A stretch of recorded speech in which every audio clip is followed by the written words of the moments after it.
up, y'all? Welcome to The Frequency. I'm your host, Dee Barnes, and thank you for tuning in. Okay, so you know on The Frequency, this year is the 50th anniversary of hip hop, and I wanted to do something called the Legacy Series where we celebrate and elevate women of the culture.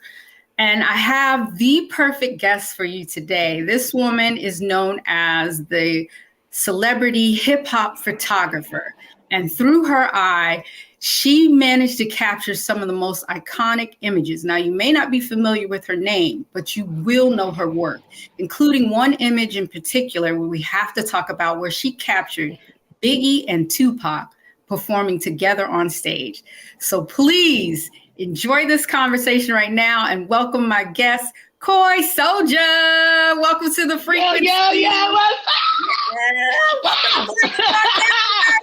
So glad you're here. Click, click, click, click. I'm so glad you're here.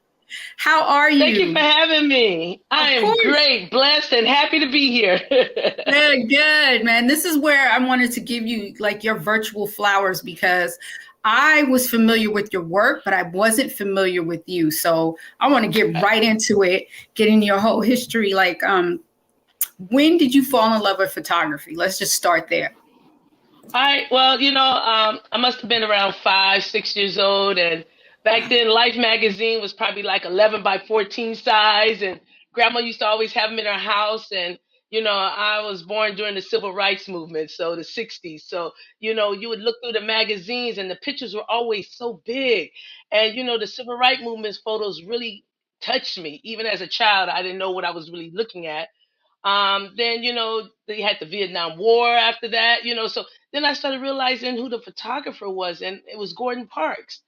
And I said, as a child, I said, one day I want to take photos that tell a story, not realizing that was going to be my journey or that was going to be what I do now, So, just as a child, that's when I first knew I could see a picture without a camera. You sometimes be somewhere and be like, dang, if I had a camera, oh, that's a nice shot, No, not everybody So, thinks like that. Not everybody thinks like that. So that is definitely the true. mind of a photographer. And I have to share with you, Gordon Parks is my favorite. He inspired me Okay. also, especially when we get into the movie era, but we'll talk about that. Right. So, okay, as a child, you were inspired. When did you get your first camera? I was stationed in Korea with the United States Army. I was probably about 18, 19 years old. Um, and I bought my first camera. It was a Ricoh 35 millimeter. Had no idea how to use it. I just knew I needed a camera because, I wanted to take photos. I couldn't explain to my family back at home what Korea looked like. The rice paddies, the way they live. So I would always take photos and send home. So basically, you started first of all, let me back up. Thank you for your service. You're Um, welcome. thank you. So basically, you started off, that's like photojournalism, Basically, right? I guess so, capturing what I was seeing, not realizing that's what I was doing. I just knew I Right. could see a picture without a camera.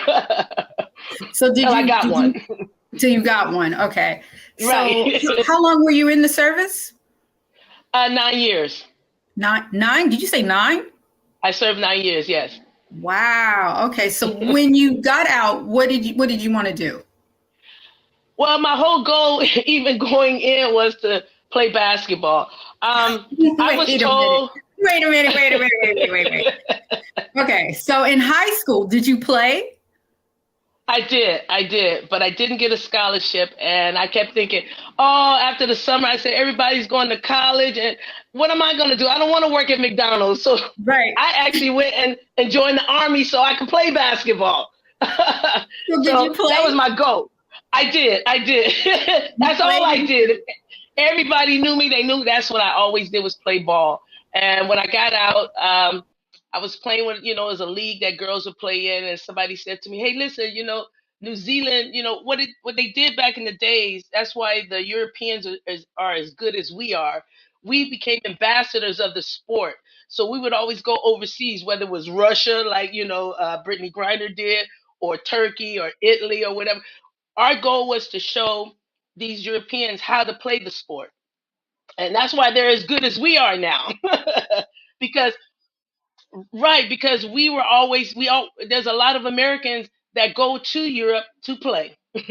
so so I got the opportunity to go play in New Zealand. I played in Spain. Me and Cynthia Cooper played together. Actually, actually, California. I made the California All Stars. Now, the WNBA was trying to start up a league back in the '80s. I made the California All Star team. You know, they sent us our first check, which I still have to this day. And we were supposed to go to North Carolina to take our physicals and everything. And I was excited. I was like, yes, because people told me there'll never be professional women's basketball, and I was gonna prove them wrong.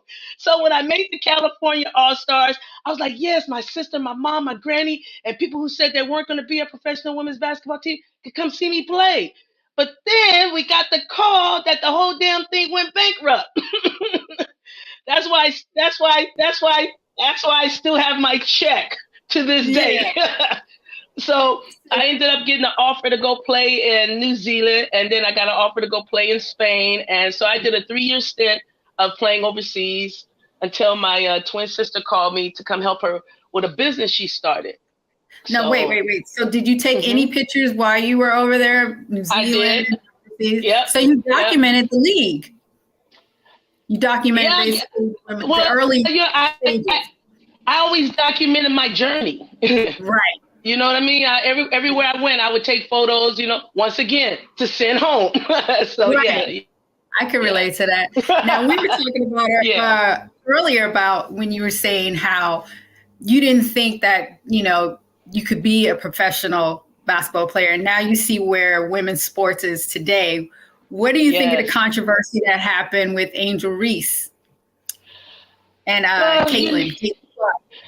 it's just funny. I don't even know why we're really on this, but because I guess I didn't see the whole what Caitlyn did. I just see stuff on Instagram where she was doing that. I didn't see how it was just trash talking. It was just regular trash talking. And that's what you do. I mean, I was watching the what was it, the Connecticut game against San Diego, and the white kid on the sideline was going bye. That's what you do. But they're making it a big thing because, for one, maybe it was an all-black team, seemed like, that won. Then they kicked their ass, and maybe because that's one thing I've noticed as being a Black woman, even as a photographer here on the line. There's just certain things we can't do because we'll be heard more. So, they tend to blackball you because when Caitlyn did it, it was just like, whatever. But when Reese did it, it was like, oh shit, it stood out more, and that's all they focused on. So it's just like anytime we do something, we always have to tiptoe, and that's the part that bothers me, even as a photographer here shooting with majority of white people. I always seem to have to tiptoe. When you call me bitches, you try to knock me off my ladder. I can't say anything, and even in my head, the spirit is always saying, Koi, go do what I sent you to do. I'll handle your battles. So I had to keep my mouth shut because, remember, they didn't see what happened, but they'll hear what happened. You see what I'm saying? And when they hear it, that means I'm like, yo, bitch, so you're cussing and fussing. Now you're blackballed because now you're the problem. Even though white people, these white photographers cuss and fuss at each other all day and they're never going to get blackballed. So, there's just a fine line with everything, but I commend her for standing her ground because, the media does have a way of breaking us down, and that's what they try to do. But this is the wrong generation to mess with. You got that right. We might have had to tiptoe back during the 60s and 70s. We was tiptoeing. We running and kicking ass now. So, and I'm proud of them. I'm proud of him too. I gotta give him a shout out too. But you're right. You're absolutely right. Being a Black woman in certain spaces has its obstacles. Yeah. And you were saying that as a photographer, you're getting elbowed and knocked down off. It started with the men when I started shooting hip hop. It started out with the abuse from the men. Then I come to Hollywood and I'm getting it from the white people. The white photographers. But, at the end of the day, the spirit, this is a God-given gift.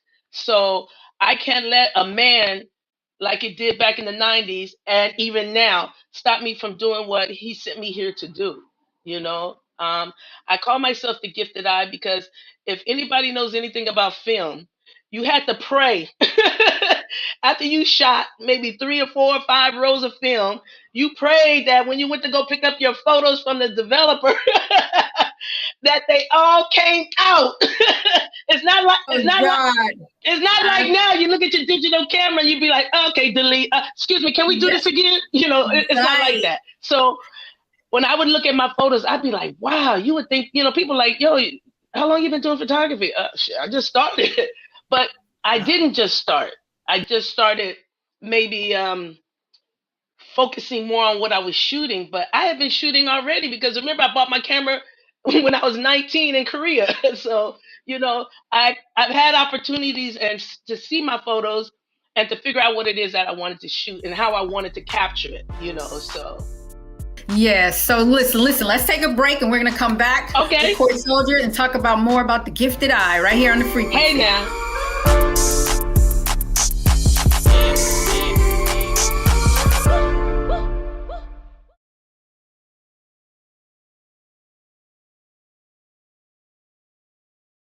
Black Star Network is here. Oh, no punch! I'm real revolutionary right now. Thank you for being the voice of Black America. All momentum we have now, we have to keep this going. The video looks phenomenal. See, there's a difference between Black Star Network and Black-owned media and something like CNN. You can't be Black-owned media and be scared. It's time to be smart. Bring your eyeballs home. You dig?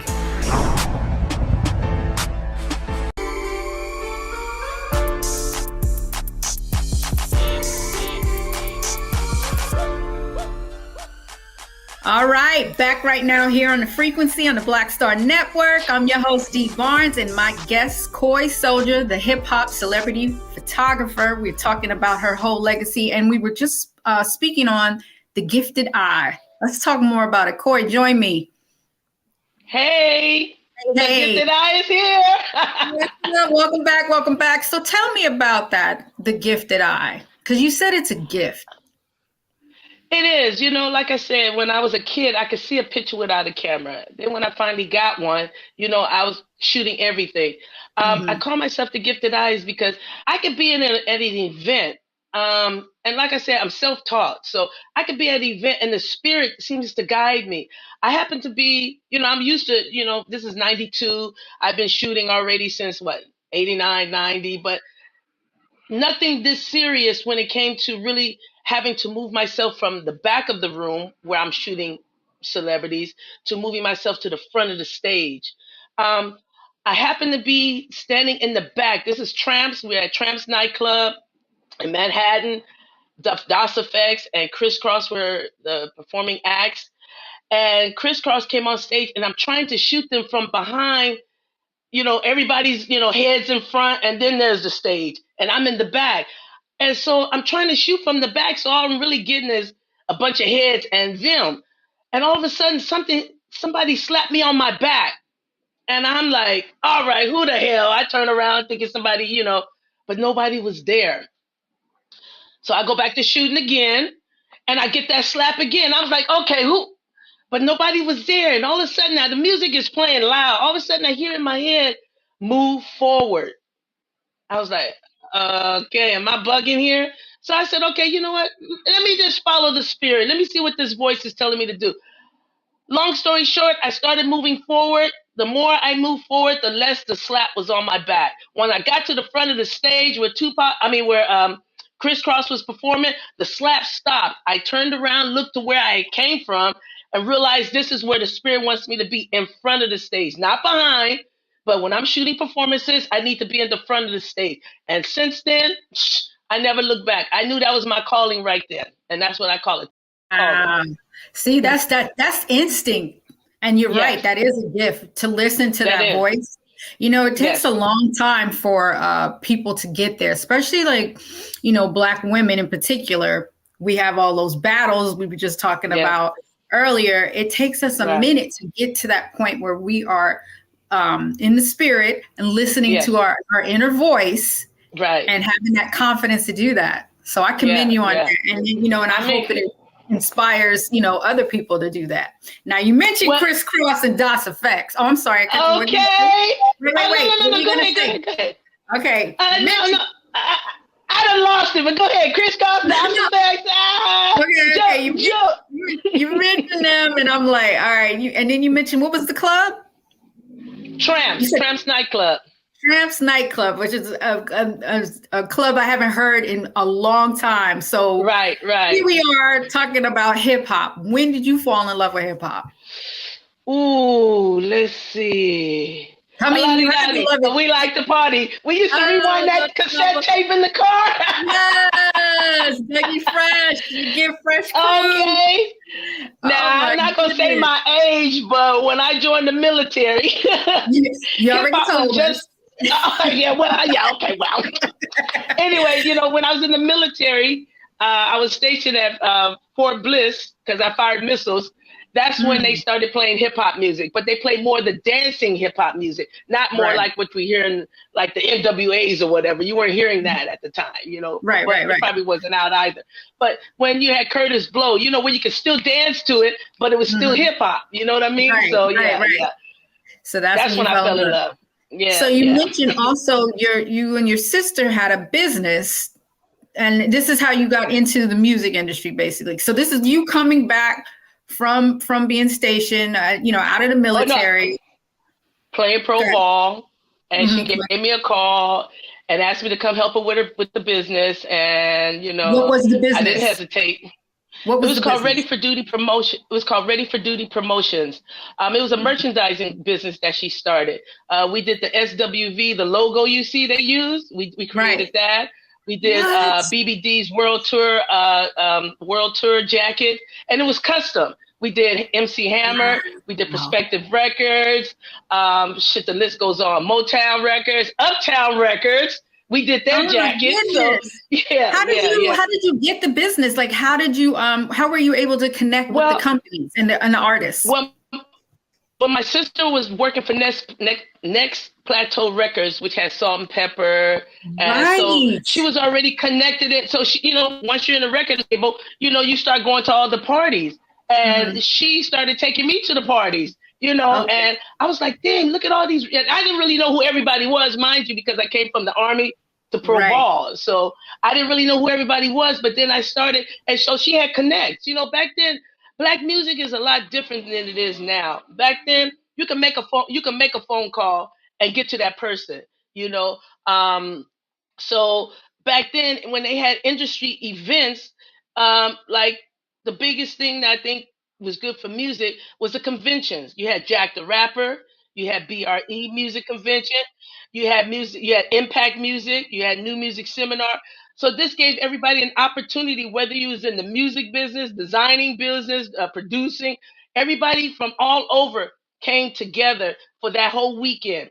That's how Boys the Men got signed, singing in a corner to Mike Bivins. That's how Crisscross got signed, So, and that's how it helped me too as a photographer, because Trench introduced me to Tupac.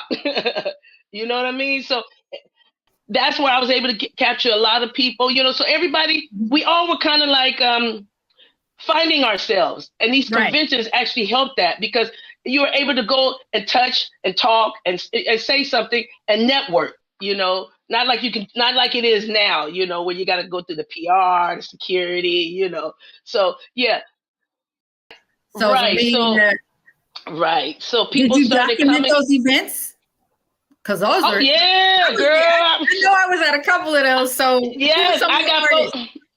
Huh? Who are some of the artists that you documented? Well, from Jack the Rappers, I got Eazy-E, I got DJ Yella and MC Ren performing.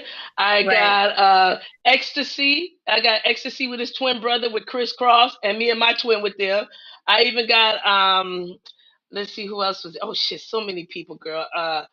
SWV was there, Russell Simmons was there, Heavy D was there. I mean, the list goes on. I even got Teddy Pendergrass.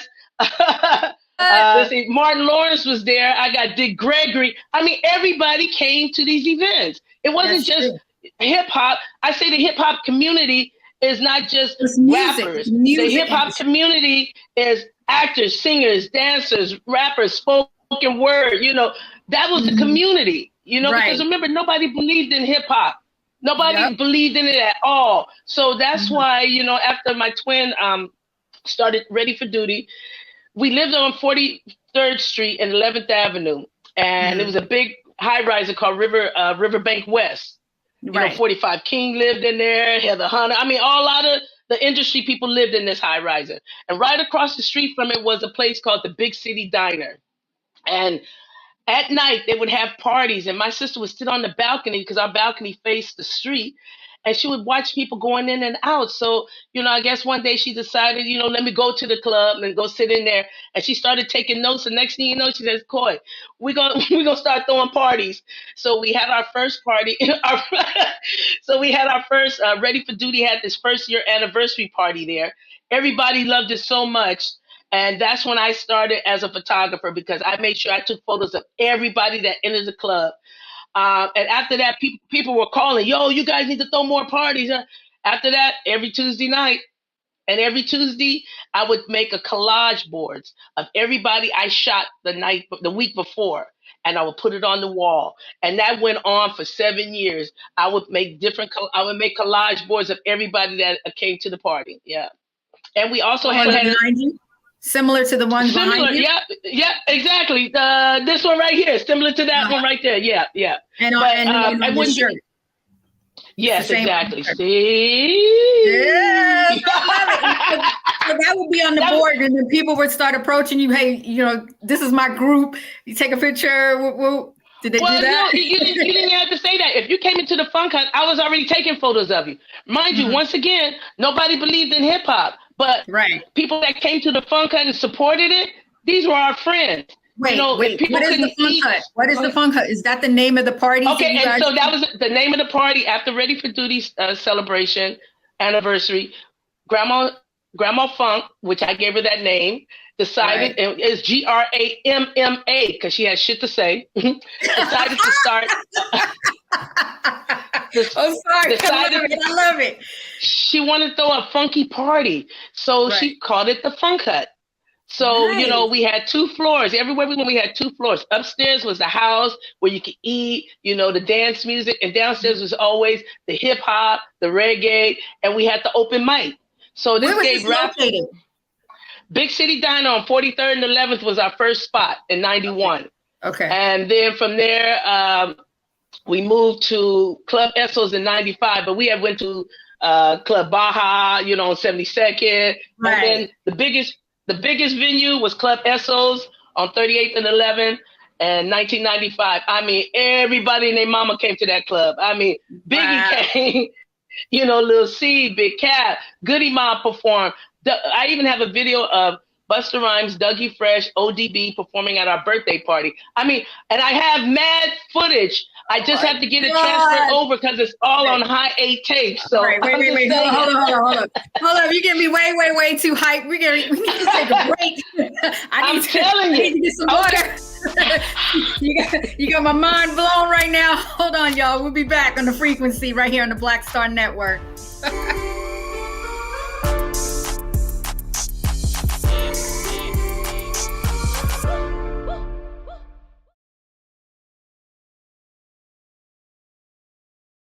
When you talk about blackness and what happens in black culture, we're about covering these things that matter to us, speaking to our issues and concerns. This is a genuine people-powered movement. There's a lot of stuff that we're not getting. You get it, and you spread the word. We wish to plead our own cause. Too long have others spoken for us. We cannot tell our own story if we can't pay for it. This is about covering us. Invest in black-owned media. Your dollars matter. We don't have to keep asking them to cover our stuff. So please support us in what we do, folks. We want to hit 2,000 people, $50 this month, raise $100,000. We're behind 100,000, so we want to hit that. Y'all money makes this possible. Checks and money orders go to P.O. Box 57196, Washington, D.C. 20037-0196. The Cash App is $RM Unfiltered. PayPal is R Martin Unfiltered. Venmo is RM Unfiltered. Zelle is Roland at RolandSMartin.com.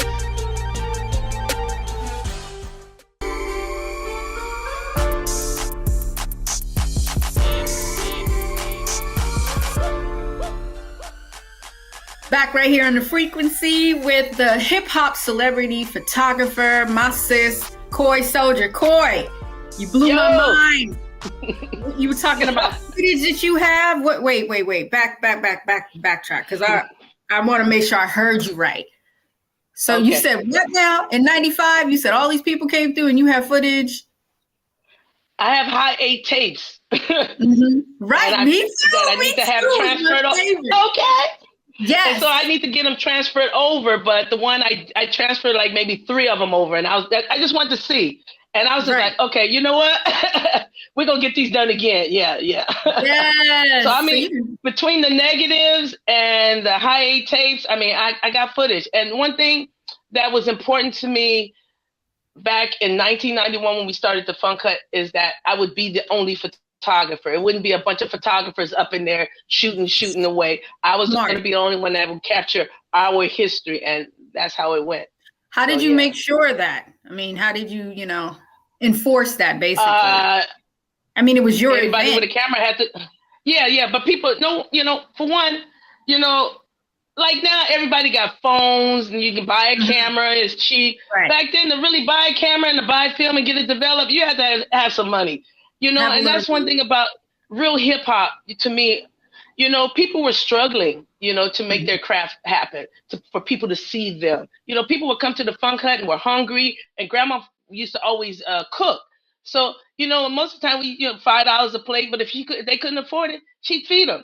You know what I mean? So this was a place where they knew they could come and be loved regardless if you didn't have no money, because, to go to maybe other clubs, you had to pay to get in, then you had to pay for your drink. We had this drink special called the Funk Punch for $3, and it had everything in it. But for $3, you can get nice. Smooth on the floor. Right. So not everybody was trying to take photos. Remember, nobody knew nobody was a star then. Not like now, like, oh my God, I gotta take a picture. There's a celebrity. Everybody supported one another. Nobody was, big like that, and even when Puffy and Jermaine Dupri and the Brat and Criss Cross and Biggie and everybody came to the club, nobody was like, oh my God, they're just like, yo, dude, what's up? Because that's how it was. You know what I mean? Yeah, hip hop is a family. It's a family affair. Yes. Yes, hip hop is truly a family affair. And then the way you're describing it doesn't even sound like it was a club. It was more like house parties. Y'all were like throwing like straight up house parties in a club environment. Well, it was a club environment, but it was, you know what? We're going to have to talk to some people that went, because, it wasn't like any club that you would go to. It wasn't like any house club. This was like a home for hip hop, but a home like no other. You know what I mean? I can't. All I know, it was a wonderful time, and to this day, people still keep saying, "I miss the Funk Hut." You know what I mean? I miss it too. It was great. I mean, like, we had athletes there. We had Tommy and Andy Hilfiger there. I mean, these are kind of people that were coming out on Tuesday nights. So yeah. Okay, yeah. So one of the stories I know you shared with me, but I want you to share with our audience was, and I mentioned it's this iconic photo you have of Biggie and Tupac. And in the spirit of, the 50th anniversary of hip hop, I love the fact that you captured them together. Yeah. We don't have too many images of them together, prior to all of the, unfortunate events that happened. So please walk us through that whole event, that story. Like how they came to the club, what happened. Yeah, like I was speaking earlier about the conventions, so New Music Seminar was in New York. So, this is a place, it was at the Palladium nightclub. Yep. In Union Square. And so it was a bunch of different acts that came on way before Tupac and Biggie. But it wasn't supposed to be Tupac and Biggie. It was supposed to just be Tupac. Sylvia Rhone came out and she introduced him. Coming out next, we got Tupac. And everybody's like, yo! Tupac comes out. The next thing you know, you didn't know who they were at first. You just seen all these dudes just come rushing the stage. Then you realize, I mean, it was, because Biggie and Puff had an entourage, So, and you see Sylvia Rowan going, no, back it up, get up. They come running out. The next thing you know, they put on party and bullshit, and we was like, ah, shit. Yo, the next, and like I said, maybe that was the way they was gonna do it to give Biggie an opportunity. Because remember, Biggie didn't come out till '93, so maybe this was his way of being seen by performing with Tupac. I don't know. I don't care. I got photos. Next thing you know, Biggie gets a bottle of champagne. He pops it open, sprays it on the crowd. He drinks the bottle. And then all of a sudden, he falls out on the floor. The music stops. Everybody's like, oh, shit. Is he all right? Next thing you know, he pops up, party and bullshit. You can wait to make an entrance, yo. I was clicking like I was a video camera, okay? That was the best performance I had seen. Oh, my God. Even his boy, Stretch, was on stage. You know, Tupac used to always hang out with Stretch and Puffy and a bunch of other people. It was great. They smoking blunts on stage. You know, it was wonderful. You managed to capture, that's hip hop history right there. For you to capture that moment. And where was I? Like the spirit told me, be at the front of the stage. That's where I was. So how many shots did you get of that? Because I've seen that photo and did not know that the photographer was Koi Sojer. Did not know. Yeah, I've licensed it a couple of times, for, you know, documentaries about Tupac and Biggie's death or whatever, you know. So, but not when you first went to try. Wait, go. I'm sorry. Say it again. Oh, no. You had asked me how many shots did I take, and I said I took a lot. Yes. So a lot. You said a lot. I can't maybe a whole row, which was 36 exposures. So right. I mean, I would have that part. Too. What I was going to say was, I just lost my thought about you know, documenting this historic event. I know you have more that you. Well, you know, this is actually the first photo of mine that got published. That's what I wanted to ask. That's what it was. Right. You think bringing me back. Because you said you had trouble even when you were trying to shop around. People didn't know. Tell me that. Tell the audience. Well, you know, back in the days, you know, people would see my photos at the Fun Cut and they'd be like, yo, you should get your photos published. And I was like, published? What is that? You know, being an athlete, I didn't know nothing about that. Right. So after the Tupac and Biggie performance, I was like, okay, somebody said, Koi, you should take these to the Source. So I set up a meeting with Chimudo, rest in peace. Source Magazine, which is one of the big hip hop. I just want to explain to the audience. Source Magazine was one of like the big hip hop magazines, music industry magazines at the time. Go on. Right. So I set up a meeting with him. I took him my photos. He's looking through them. And I'm thinking, gosh, Lord, please let him pick some because, you know, the coast to coast section paid you $25 a photo. And people don't realize that even though, you know, I'm sitting here and I'm enjoying the history I captured, it cost me a lot of money. You know, for one, I had to get the film. I could shoot 5 to 10 rolls of film a night. Then you had to get it developed. Depending on your exposure, that was a lot of money. 24 exposures was running you like maybe $15. 36 exposures was probably like 25. So imagine that times 5 rolls, 10 rolls of film. So I take the photos to him and she's looking through them. He says, I don't see nothing. I'm like, what? I had to tell him the whole story about Tupac and Biggie on stage and how it happened. Blah, blah, blah, blah, blah. Right. He looked at him again. He was like, all right. I'll take this one and I'll take that one. I was like, oh, thank you. Oh, because I've been to a few magazines like Ride On, Word Up, Black Beat, and they always say to me, oh, we had a photographer there. I was like, okay.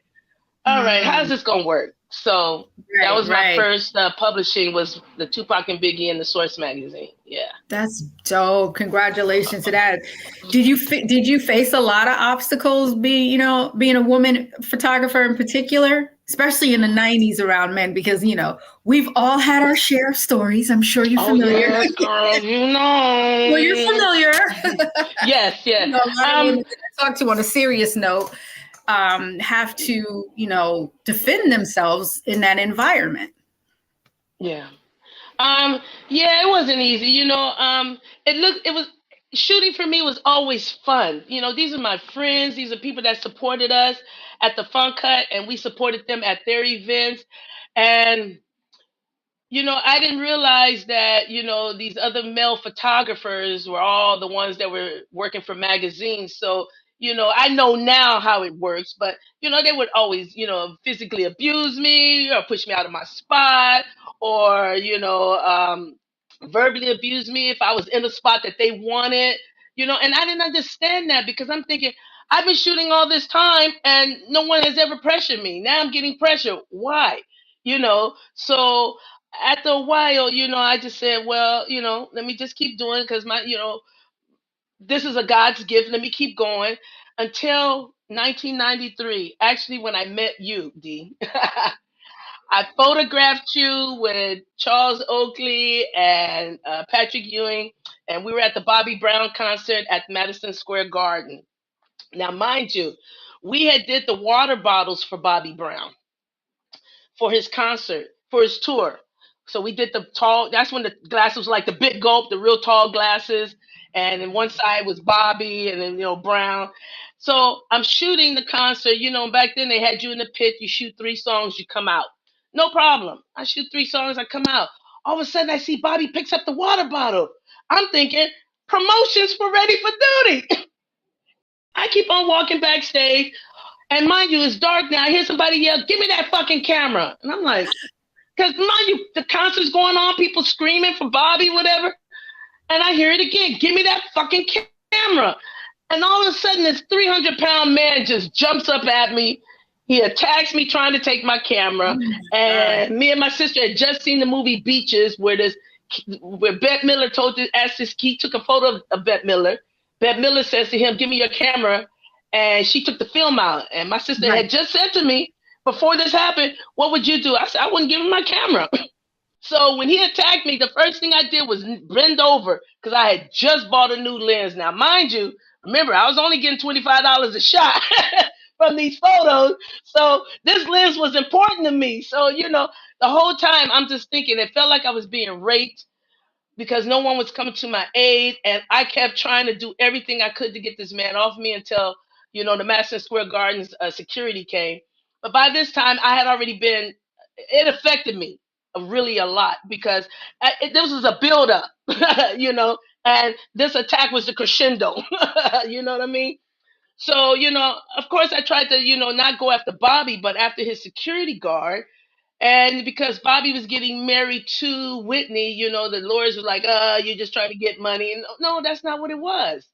This man attacked me. So anyway, nobody believed me, basically. So, I said, you know what? Fuck this. I'm tired of this. So I joined the gym and I started pumping iron. Hold on. Let's take a break. And when we come back from the break, we're going to talk about how you recovered from that. Okay. We'll be back on The Frequency.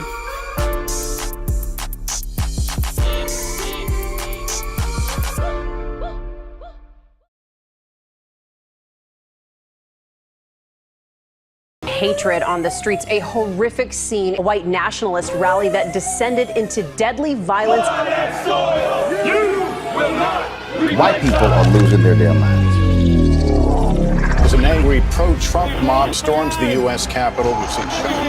We're about to see the rise of what I call white minority resistance. We have seen white folks in this country who simply cannot tolerate black folks voting. I think what we're seeing is the inevitable result of violent denial. This is part of American history. Every time that people of color have made progress, whether real or symbolic, there has been what Carol Anderson at Emory University calls white rage as a backlash. This is the rise of the Proud Boys and the Boogaloo Boys. America, there's going to be more of this. Here's all the Proud Boys, guys. This country is getting increasingly racist in its behaviors and its attitudes because of the fear of white people. The fear that they're taking our jobs, they're taking our resources, they're taking our women. This is white fear.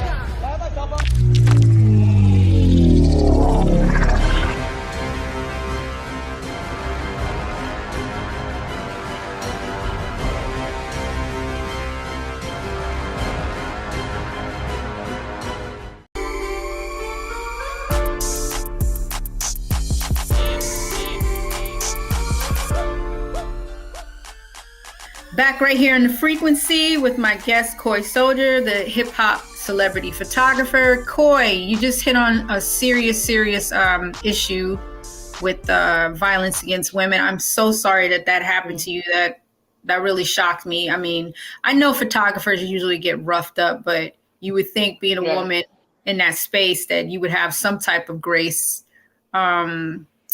How I know it affected you. How are you feeling about that when you think back on it? I feel like, I feel tears coming for a minute, but then I'm like, you know what? The guy who did it, he passed away, but, rest in peace, but whatever. Right. I'm just like, was it really that serious? Yeah. I mean, I was so freaking far away from the stage. Hopefully I got the photo of him with the cup. It wasn't like you had a gun. It wasn't like you had a weapon. It was a camera. It wasn't like Bobby was naked on stage in front of 1,000 people at the Gardens. I mean, really, was it that serious, my brother? Right. Was it really? For you to attack me and take my camera? What were you going to do? Did you really thought I was going to give up? Nah, heck no. But you know what? I have to commend Bobby. Bobby lives here in LA. Bobby Brown is one of my favorite people. He is one of the realest. He apologized to me for that. Yeah. Yeah. So I thanked him for that. He's a real one. Because remember, at the end of the day, it's not like I was gonna be able to sue Bobby Brown's security. It would have been Bobby Brown, just like with Tupac with the rape, or whatever. Yes. It was always had to be Tupac because the room was under whatever the case. It's not always about it's always people. The celebrity.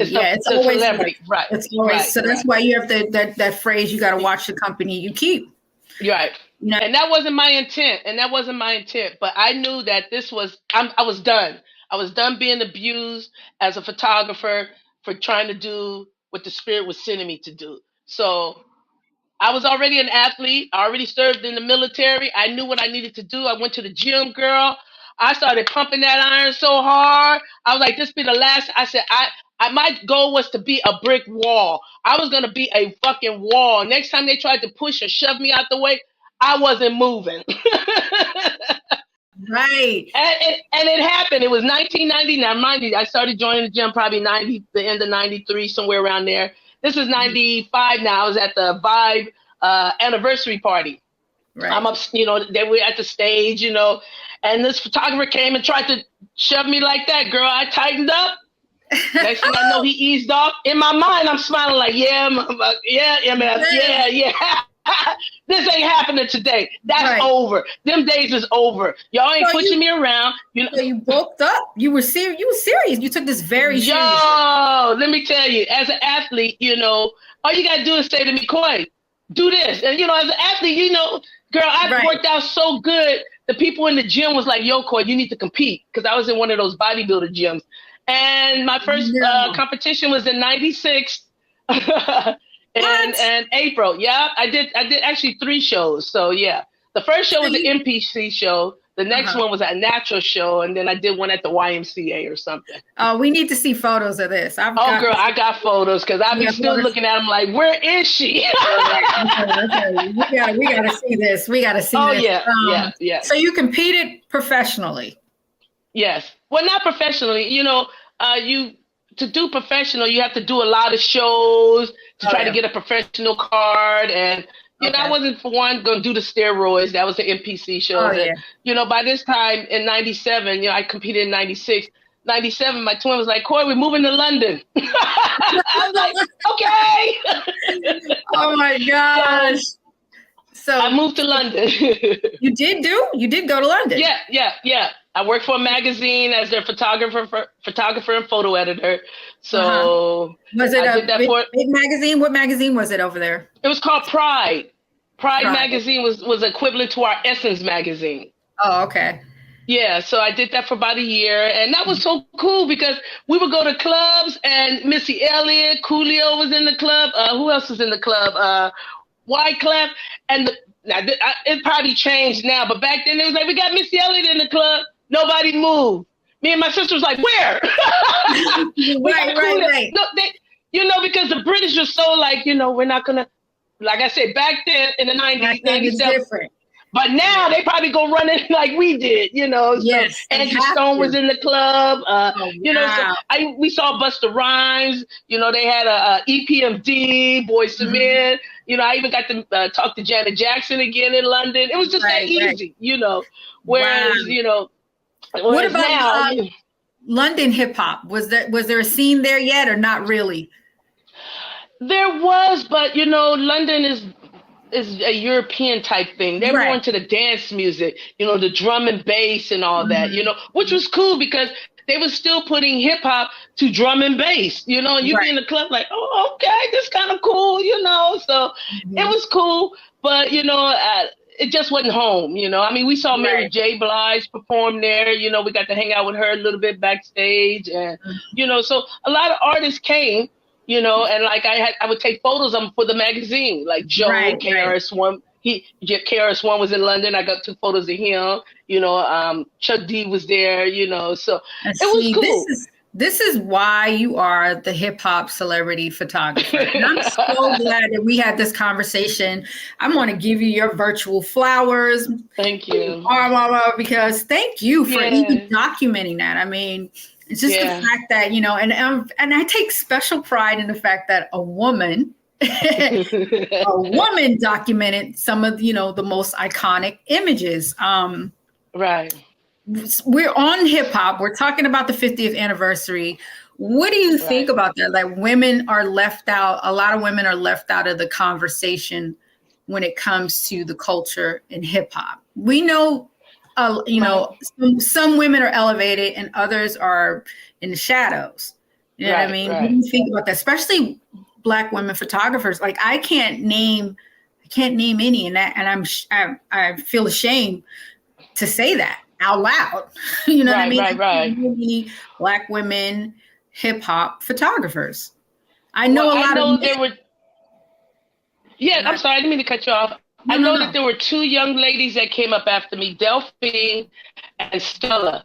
I know Delphine was in a part of this conscious unconscious. But, you know, it's funny because I contacted them. Someone was like, oh, you know, even Delphine said, Koi, I told her she should contact you since you have so many photos. And I was like, okay, cool. I'm waiting. So she didn't contact me. I ended up contacting them. And the first thing she said to me was like, I'm sorry, we don't have any wall space. I'm thinking, wait a minute, you're doing 50 years, 5 generations. I mean, it's 50-year anniversary. You're doing 5 generations of hip hop, of photography of hip hop, and 50 photographers. And I'm like, how am I not included? And you know, I was mad at first, and then I was just hurt, you know, because I don't see any Black women being represented, even though I know I mentioned us 2, you know, all 3 of us. I'm sure there's other women, you know, maybe somewhere else, Atlanta, LA, I don't know. Because no one is, you know what it is? And I'm not taking away from any photographers that have done studio work. You know, not all of us could afford a studio, let alone all the equipment that came along with it and a staff. So I get it. I commend you guys for that because I always want to do that. But the streets is where it's at, though. The streets is where it's at. Let me tell you, you know, it's a different thing when you're on ground and you're actually with these hip hop artists before they get signed. See, in order to get a studio shoot, you had to be signed. Somebody had to pay for that shoot. But what I was doing, and what Stella and Delphine were doing, we were actually there with you when you were still in the same clothes you were in the night before, when you were jumping turnstiles to get to the open mic so you could perform for some A&Rs, because that's what we used to have at our club, were A&R, so you could get signed. You know, Black Sheep's first performance was at our club. You know, we had Diggable Planets, you know. So at the end of the day, people were hungry to get seen and to be heard. And they did whatever they had to do. We were rubbing elbows with these artists. You know what I mean? I didn't just pick, okay, I'm just going to choose this one because he's more important than all the rest in the room. My thing was, I smoke a blunt with you and then keep it moving. Smoke a blunt with you, click, click, click, keep it moving. And people to this day think I'm a paparazzi photographer because I move. I'd be like, no, Black music had money back in the days. The industry parties were major. It could be over 100 celebrities in one spot. And they may not have been celebrities to you, but they were to me. You know what I mean? So I had to make sure I got through the room and got everybody. So that's what's missing. That's what's missing, I think, in a lot of these exhibits. We aren't seeing that rawness of hip hop. We're seeing the polished studio. Yeah, we're seeing the pretty side of hip hop. We're not seeing the IG. I call it the IG photos. The IG photos. Yeah, the IG. Right. That part. You know what I mean? Where that it's part, played that up. part. What and are your plans with your photos? Like, what are your plans with your photos? What do you want to do with them? Well, right now, I've been trying to work on a book. I've just been finding it really hard on which photos to use, which subject, because that's how many photos. I have been scanning images, negatives and slides for about the last 5 years, and I'm just up to the year 95. I'm just up to the year 95, mind you. That means that's how many parties I attended back then. You know what I mean? And I've been shooting film up until 2008. So I got a little ways to go still. So I want to do a book. I definitely want to do an exhibit. Not like any exhibit you have ever seen before where it comes to hip hop. You know, my photos take you into the party because that's where I began, was in a party, the Funk Hut, and every other body's party. So that's what I want to show, the fun side of hip hop, where people collaborated. You know, I got a photo of Snoop, Corrupt with Tretch when they first came to New York. You know what I mean? So stuff. Yeah, so I always try to put people together. I mean, I got Outkast with Tretch. Tretch seems to be in all the photos. I love him. He's such a good guy. And he's so handsome. Okay, we love some Tretch. Yes. I love that. I always tried to bring people together. You know, even when we did the TLC party, the one before Sexy Crazy Cool, that platinum party, so I got a lot of artists there, you know what I mean? Amazing. So, you need a documentary. You need a documentary. Yo, okay, let me just put this out there. Excuse me, anybody listening? If you want to go on a ride, if you really want to go on a hip hop ride, give your sister Koi Sojer a call. Trust me, I am sitting on all your baby photos. If you want to really go on a hip hop ride with this and not just, throw some photos on the wall and call it an exhibit, call me. 323. No. But there we have it, yo. Thank you so much, Koi, for spending your time with us. Thank you for sharing your story. I think, what you've done is amazing. Your work is incredible. Now that I can put the face and the name together with your work, I hope to elevate you even more. I'm going to spread the word. You definitely need a documentary. You definitely should be out there. And thank you for loving what you do and loving the culture and elevating it and capturing it through the lens. It's amazing. Right. Thank you. Thank you for your gift. You're welcome. Wait, I want to shout out. I want to thank. Oh, go ahead. What's your sister's name? Your twin? Grandma Funk. Grandma Funk. Got to shout out Grandma Funk for everything. I see you, baby. Okay. That's her song. Thank you, man. Okay. Thank you for what you've done and everything that you've documented. And I can't wait to, explore and see your stuff in an exhibit setting. You deserve it. You deserve all of that. All of that. Well, I want to thank you, Dee, I want to thank Poet Ronnie for hooking us up. Yes. Shout out to Poet Ronnie. That part. And I just want to say thank you for wanting to even hear my story. I've been around for years, seemed like, but no one has ever. This is the first story chance I've ever had to tell my story. You know what I mean? So I thank you for allowing me to do that. You know what I mean? So yeah. I appreciate you so much. Welcome. You're welcome. All right, you guys. It's all good, girl. It's all good. Part 2. It's all good. Part 2. We gotta have a part 2. We gotta bring you back because you got stories. I do, girl. I do. It's story time up in here. It's story time. Shout out, Lucy. Okay. Right, hold on. Let me close up this show right here. Peace.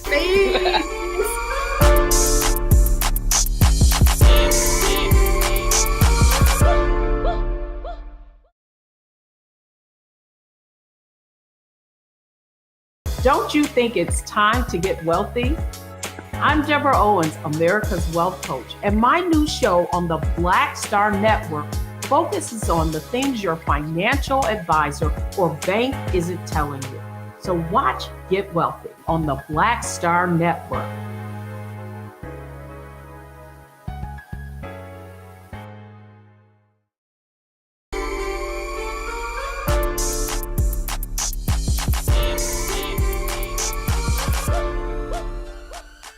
Oh my God, I hope you guys enjoyed that as much as I did. You know, loving hip hop culture is something that's like instinctive. You gotta really love it to want to, take a camera and document it. I mean, I've done it as an amateur, but I hope that you got to know Koi Sojer, and you're definitely going to get to know her work. And I think it's very important to elevate, women in the culture, especially since we're celebrating the 50th anniversary of hip hop. And I hope that more women can be elevated to that level where we can see their work and see them and show them love and give them their virtual flowers. So I'm glad you took this journey with me today, right here on The Frequency on the Black Star Network. I will catch you next time. And thank you for tuning in. Dee Barnes, and I'm out.